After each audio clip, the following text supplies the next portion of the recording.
जय महाराष्ट्र. नमस्कार, मी सचिन सुभाषणे जुचंद्र. आज तुमच्या समोर सुंदर असं गाणं सादर करतोय. जरा गाण्याकडे लक्ष द्या आणि गाण्यानंतरच्या मेसेजकडे सुद्धा लक्ष द्या.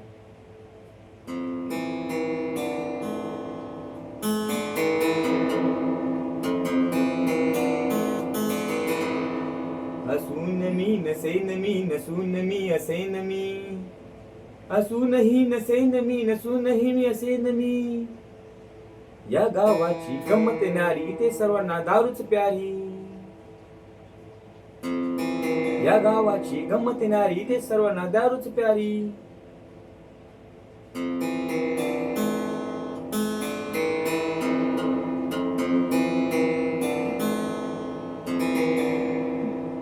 नायगाव पूर्व येथे दारूचे इतके बार, दारूचे इतके हॉटेल आणि दारूचे इतके दुकानं झाले आहेत की दारूचा एक महापूर या गावात येईल. प्रामुख्याने नायगाव पूर्व येथे दारू बंदी आणा, कारण नायगाव पूर्व याचं नाव खूप खराब होत आहे. कारण जो तो प्रत्येक जण भेटतोय, भाई किधर दारू नहीं पिलेगा तरी चलेगा, लेकिन नायगाव पूर्व में तो मिलता ही मिलता है.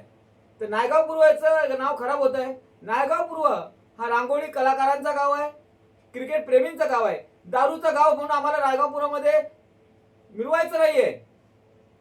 तर नायगाव पूर्व येथे दारूला बंदी आणा, नाहीतर आटोक्यात प्रयत्न करा की दारू विकलीच नाही गेली पाहिजे गावामध्ये. कारण लहान लहान मुलं सुद्धा आता दारू पिऊन धिंगाणा करतात. लहान लहान मुलांचं आयुष्य खराब होत आहे आणि मोठ्या माणसांना, युवकांना ते अटॅक सुद्धा येतात आहेत आणि कोणाच्या किडन्या, लिव्हर खराब होतात आहेत. तर नायगाव पूर्व येथे दारू बोला बंदी आणा, कारण खूप ठिकाणी दारू मिळते. जुचंद्र, चंद्रपाडा, कुठे कुठे दारू नाही मिळत. पर्याय नगर, कुठे कुठे दारू नाही मिळत, सगळीकडे दारू भेटते. नायगाव पूर्व येथे दारूला बंदी आणा, नाहीतर एक दिवस दारूसाठी लोक ऍक्सिडेंट होऊन मरतील. आता तर होतातच ऍक्सिडेंट, पण दारूसाठी नंतर खूप मोठा प्रॉब्लेम होईल.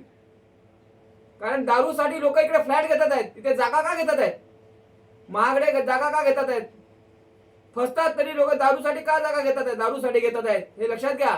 एक कळकळीची विनंती, नायगाव पूर्व दारूबंदी झालीच पाहिजे. जय महाराष्ट्र, जय महाराष्ट्र, जय महाराष्ट्र.